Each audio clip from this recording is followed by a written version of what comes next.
जय शनिदेव। प्रिय दर्शकों, मैं राजेश जोशी आपका ज्योतिष जागृति केवल सत्य कार्यक्रम में आज फिर से स्वागत करता हूं। प्रिय दर्शकों, कल हमने पढ़ा था सिंह लगन की कुंडली में मारक ग्रह, परसों हमने पढ़े थे कारक ग्रह। तो आज एक दो दिन सिंह लगन की कुंडली की प्रैक्टिस करवा देता हूं ताकि आप कैलकुलेट कर पाएँ, और अगर खुद कैलकुलेट ना कर पाएँ तो किसी विद्वान की मदद अवश्य ले लें, क्योंकि ये कुंडली हो सकता है आपकी कुंडली से मैच ना करती हो, आपके ग्रहों की प्लेसमेंट अलग अलग होगी, लेकिन कैलकुलेशन का सिर्फ एक मेथड होता है। मेरी कोशिश यही है कि वो मेथड आप किसी विद्वान के साथ अगर हेल्प करके करवा लेंगे, या वो एनालाइजेशन करने में आपको प्रॉब्लम से दूर करने में और एनालाइजेशन प्रॉपर करने का ढंग ज़रूर सीख जाएंगे। सिंह लगन की कुंडली में कारक ग्रह आपने पढ़ लिए, मारक ग्रह आपने पढ़ लिए। अब अगली बात करेंगे इस लगन कुंडली में प्लेसमेंट्स की। ये कुंडली 20 मार्च 1968 सुबह के शाम के 4 बजे की है, लुधियाना की। लेकिन एक बात याद रखिएगा, अब इसकी एनालाइजेशन कैसे करनी है, मैं इसमें आपको योग कारक ग्रह कौन कौन से हैं, मारक ग्रह कौन कौन से हैं वो बताऊंगा, क्योंकि इसके साथ डिग्री लिखना यहाँ संभव नहीं होता।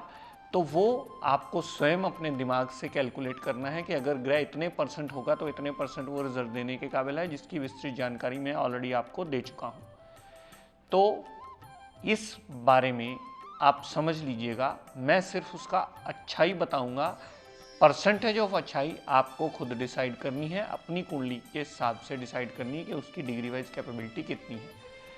तो प्रिय दर्शकों, सिंह लगन की कुंडली में बृहस्पति देवता इस लगन कुंडली में लगन में ही विराजमान है, यानी पंचम भाव का मालिक और 8वें भाव का मालिक लगन में विराजमान है, यानी त्रिकोण का मालिक त्रिकोण में विराजमान है।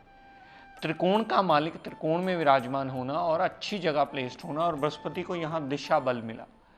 बृहस्पति देवता इस लगन कुंडली में योग कारक ग्रह की पदवी में आए। जब भी बृहस्पति की दशा अंतरदशा चलेगी तो सदैव इस जातक को लाभान्वित ही करेगी, पर्सनैलिटी में इंप्रूवमेंट लाएगी, ज्ञानवान और सूझवान पर्सनैलिटी बनाएगी। यहाँ से बृहस्पति ने पंचम दृष्टि और पंचम भाव पर डाली, औलाद सुख से संपन्न करेगी। यहाँ से 7वीं दृष्टि 7वें भाव पर डाली तो दाम्पत्य सुख, डेली वेजेस में एडवांटेज देगी।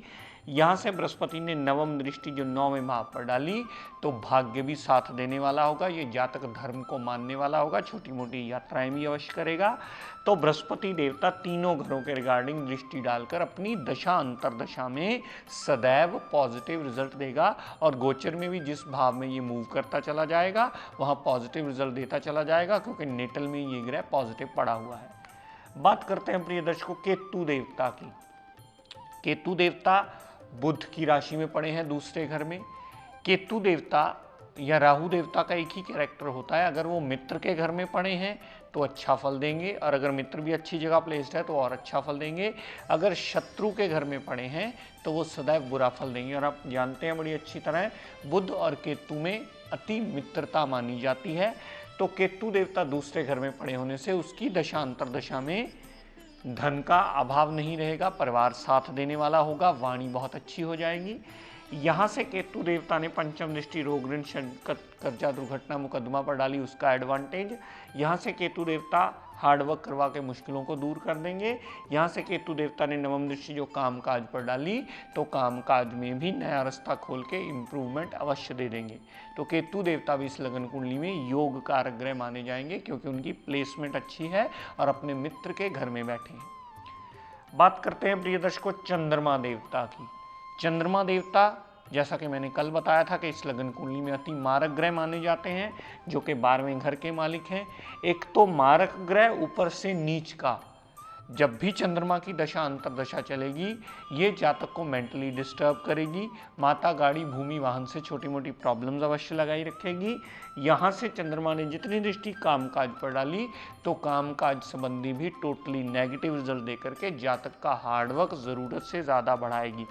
और प्रिय दर्शकों, मैंने स्टार्टिंग में भी कहा था, एक बात सदैव याद रखिएगा कि उसका अच्छा या बुरा फल देने का निर्णय आप उसकी डिग्री वाइज कैपेबिलिटी से कीजिएगा कि वो कितना अच्छा या कितना बुरा फल देने के काबिल है। तो चंद्रमा देवता की दशा अंतरदशा में रिजल्ट्स टोटली नेगेटिव रहेंगे। जातक मेंटली भी डिस्टर्ब होगा, जातक को छाती संबंधी कोई विकार भी हो सकता है। ये माता गाड़ी भूमि वाहन के लिए दिक्कत परेशानियां अवश्य खड़ा करेगा और माता से भी थोड़ा बहुत मनमुटाव होने का योग बनता है। दर्शकों, बात करते हैं बुध देवता की। बुध देवता जो कि दूसरे और 11वें घर के मालिक हैं और सप्तम भाव में आ गए। बुध देवता भी इस लगन कुंडली में योग कारक ग्रह बने। अपनी दशा अंतरदशा में यहाँ से बुध देव ने जितनी दृष्टि लगन पर डाली तो पर्सनैलिटी को अच्छा किया। अपनी दशा अंतरदशा में बुध की धन का अभाव कभी नहीं रहेगा, परिवार पूर्ण साथ देने वाला होगा, वाणी बहुत अच्छी होगी।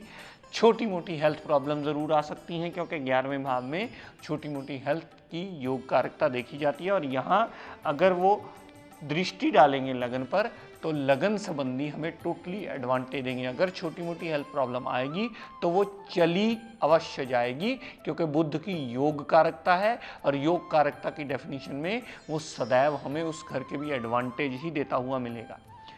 तो अपना धन और लाभ उठा के पति को दे दिया, वो उस कुंडली का एक एडवांटेज वाला पॉइंट हो गया। वो बुध देवता भी इस लगन कुंडली में योग कारक ग्रहों की पदवी में आ गए। दर्शकों, बात करते हैं शुक्र देवता की जो कि कर्म के मालिक हैं और मेहनत के मालिक हैं। अपना कर्म और अपनी मेहनत उठा करके भी पति को दे दी तो पति के साथ जुड़कर काम करने में ये सहायक होंगे। पति के साथ एक सपोर्टिव पिलर की तरह काम करेंगे।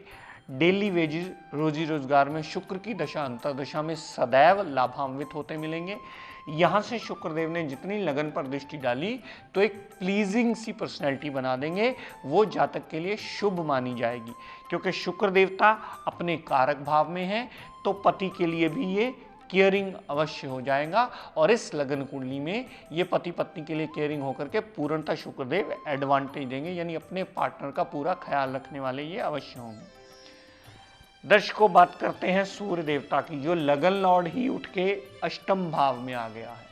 सूरज की दशा अंतरदशा में हर काम अटक लटक के, परेशानी दे के, मुश्किलें दे के, टेंशन दे के या काम डिले होकर के ही होगा क्योंकि उसकी प्लेसमेंट गलत होने की वजह से सूर्य देवता इस लगन कुंडली में योग कारक नहीं रहा। अपनी दशा अंतरदशा में जातक को मृत्यु तुल्य कष्ट तक देगा। यहाँ से सूर्यदेव ने जितनी दृष्टि दूसरे भाव पर डाली तो सूरज की दशा में धन का अभाव बना रहना, परिवार का पूर्ण साथ ना देना और सबसे बड़ी बात वाणी में भी ऐसी गलत या उग्र वाणी निकल जाना जो सामने वाला सुनना पसंद ही नहीं करता। तो सूरज की दशा अंतरदशा में टोटली रिजल्ट नेगेटिव मिलेंगे। अब प्रिय दर्शकों, यहाँ बात समझने की है, जब हमने योग कारक ग्रहों की बात की थी तो सबसे पहले सूरज देवता को योग कारकता में लिखा था, लेकिन एक बात समझने की ये है इसमें, अगर योग कारक ग्रह भी गलत जगह प्लेस्ड हो जाए तो अपनी दशा अंतरदशा में वो रिजल्ट गलत ही देता है। उसके पाठ पूजन करके ही, उसके आगे नमन करके ही उसके गलत रिजल्ट्स को ठीक किया जा सकता है। उसके आगे प्रार्थना की जा सकती है कि हे ग्रह देवता, अपने गलत रिजल्ट्स हमें मत दीजिए, अब हम अपनी कृपा दृष्टि हमारे ऊपर सदैव बनाई रखिए। वही योग कारक कहे जाने वाला ग्रह अति मार्कित्व के रिजल्ट देता है अगर कुंडली में उसकी प्लेसमेंट कहीं ना कहीं गड़बड़ हो जाए, नीच हो जाए, अस्त हो जाए, 0 डिग्री हो जाए, 29 डिग्री हो जाए, यानी किसी भी कारण से वो अशुभ या बलहीन हो जाए तो सूरज देवता अपनी प्लेसमेंट के हिसाब से इस लगन कुंडली में अति मार्कित्व के ही रिजल्ट देगा और सूरज की दशा अंतरदशा में जातक को फजूल की दिक्कत परेशानियां आती ही रहेंगी। दर्शकों, बात करते हैं शनिदेव की। सैटर्न यानी शनिदेव जो 8वें घर में पड़े हैं। हालांकि शनिदेव इस लगन कुंडली में दाम्पत्य सुख और रोग ऋण शत्रु के मालिक हैं, लेकिन सूरज देवता की गलत प्लेसमेंट होने की वजह से शनिदेव विपरीत राजयोग की स्थिति में नहीं आ पाए तो शनिदेव अपनी दशा अंतरदशा में टोटली नेगेटिव रिजल्ट देंगे। हेल्थ की प्रॉब्लम्स देंगे, मेंटल पीस डिस्टर्ब करेंगे, घर में कलह कलेश मचवाएंगे, बिना कारण की ऑब्स्टेकल्स भी एक्टिवेट करेंगे। यहाँ से शनिदेव ने जितनी दृष्टि कामकाज पर डाली तो अपनी दशा अंतरदशा में कामकाज पर डाली हुई दृष्टि सदैव कामकाज में ऑब्स्टेकल्स देती मिलेगी, कामकाज डिले होता मिलेगा, परेशानियां होती मिलेंगी, जातक के कर्म में दिक्कत परेशानियां अवश्य देते ही मिलेंगे शनिदेव। यहां से शनिदेव ने जो दूसरे भाव पर सप्तम दृष्टि डाली, दूसरे भाव पर डाली हुई दृष्टि भी टोटली शनिदेव की दशा अंतरदशा में नेगेटिव रिजल्ट देगी। परिवार साथ देने वाला नहीं होगा, वाणी अननेसेसरी उग्र हो जाएगी और धन का अभाव भी सदा बना रहेगा। एक तो मारक ग्रह ऊपर से गलत प्लेसमेंट में आ गया तो उसकी दशा अंतरदशा जातक को मृत्यु तुल्य कष्ट देगी, क्योंकि वो लग्नेश का बिल्कुल ही उल्टी पार्टी है और उसमें भी अति क्रूरता है और लग्नेश को वो खत्म करने वाला। अगर आपका लग्नेश उजाला है तो वो अंधेरा है और लग्नेश को ही खत्म करने वाला है। और यहां से शनिदेव ने जो दशम दृष्टि पंचम भाव पर डाली, तो शनिदेव की दशा अंतरदशा में संतान को कष्ट होना, संतान से कष्ट होना, पेट में प्रॉब्लम्स होना, लव रोमांस में नाकामयाबी होना, अनसर्टेन लॉस होना, मेमोरी में दिक्कत परेशानी आना या विल पावर में गड़बड़ हो जाना, ये सारी चीज़ें शनिदेव की दशा अंतरदशा में अवश्य मिलेंगी। बात करते हैं प्रिय दर्शकों राहु देवता की। राहु देवता भी 8वें भाव में पड़े हुए कभी शुभ फल नहीं देंगे, अपनी दशा अंतरदशा में मृत्यु तुल्य कष्ट तक देंगे। हेल्थ की प्रॉब्लम्स, मेंटल पीस का डिस्टर्ब होना, बिना कारण के हर काम में ऑब्स्टेकल्स देते मिलेंगे। यहाँ से राहु ने दृष्टि डाली 12वें भाव पर, तो फजूल के व्यय एक्टिवेट होते रहेंगे। विदेश यात्रा भी करवा सकते हैं राहु देवता, अस्पताल के छोटे मोटे खर्चे भी कराएंगे, मेंटल पीस भी डिस्टर्ब रखेंगे। यहाँ से राहु देवता ने 7वें दृष्टि जो दूसरे भाव पर डाली, तो धन कुटुंब वाणी संबंधी भी राहु की दशा अंतरदशा में टोटली हमें नुकसान ही होगा। और राहु की 9वीं दृष्टि जो चौथे भाव पर डाली, तो माता, गाड़ी, भूमि, वाहन संबंधी सारी दिक्कत परेशानियां आएंगी और माता से भी मनमुटाव रहने का योग बनता है। और अपनी नेटिव लैंड छोड़कर जातक कहीं दूर यात्रा पर भी जरूर हो आता है राहु की दशा अंतरदशा में। दर्शकों बात करते हैं मंगल देवता की, जो कि 9वें भाव में ओन साइन के पड़े हैं। 9वें भाव में ओन साइन के पड़े होने से हम कुंडली देखते ही कहते हैं जी जातक बहुत भाग्यवान पैदा हुआ है, वो जो चीज़ जिंदगी में चाहेगा भाग्य उसकी फेवर में जाएगा, उसे वो चीज़ मिलेगी अवश्य। आपका जातक ये जो पैदा हुआ है जातक, ये भाग्यवान माना जाता है, क्योंकि 9वें घर का मालिक सदैव अगर ओन साइन का हो तो पिता से सपोर्ट अवश्य मिलती है, पेरेंट्स की सपोर्ट सदा रहती है और जातक अपने भाग्य के आश्रय अपना जीवन यापन अच्छा अवश्य कर लेता है। यहाँ से मंगल देव ने दृष्टि डाली 12वें भाव पर, तो फजूल के व्यय में भी कंट्रोल करेगा, छोटी मोटी यात्राएं करवा करके भी पुण्य जरूर कमा लाएगा। यहाँ से मंगल देव ने जितनी दृष्टि तीसरे भाव पर डाली, तो छोटे भाई बहन की ज़रूरत से ज़्यादा केयर करने वाला होगा, मेहनत करने वाला होगा, पराक्रम करने वाला होगा। और यहाँ से मंगल देव ने जितनी दृष्टि 8वें चौथे भाव पर डाली, तो माता, गाड़ी, भूमि, वाहन, मकान, सुख सुविधाओं से संपन्न करके मंगल देवता उसे पूर्णतः अपनी ज़िंदगी में एडवांटेज देते ही मिलेंगे। तो प्रिय दर्शकों, इसी तरह हो सकता है आपकी कुंडली भी सिंह लग्न की, उसमें प्लैनेट्स अलग अलग जगह प्लेस्ड हों, आप कैलकुलेट उसे कर सकते हैं, किसी विद्वान की हेल्प ले सकते हैं, जो भी आपके आसपास आपको विद्वान मिले। तो इस कुंडली में अलग अलग भावों की अलग अलग इंपॉर्टेंस होती है। वही योग कारक कहे जाने वाला ग्रह अति मारक हो जाता है अगर उसकी प्लेसमेंट कहीं गड़बड़ हो जाए, अपनी दशा अंतरदशा में मृत्यु तुल्य कष्ट तक भी वो दे सकता है। तो प्रिय दर्शकों, आज का टिप ऑफ द डे देता हूं, नोट कर लीजिए।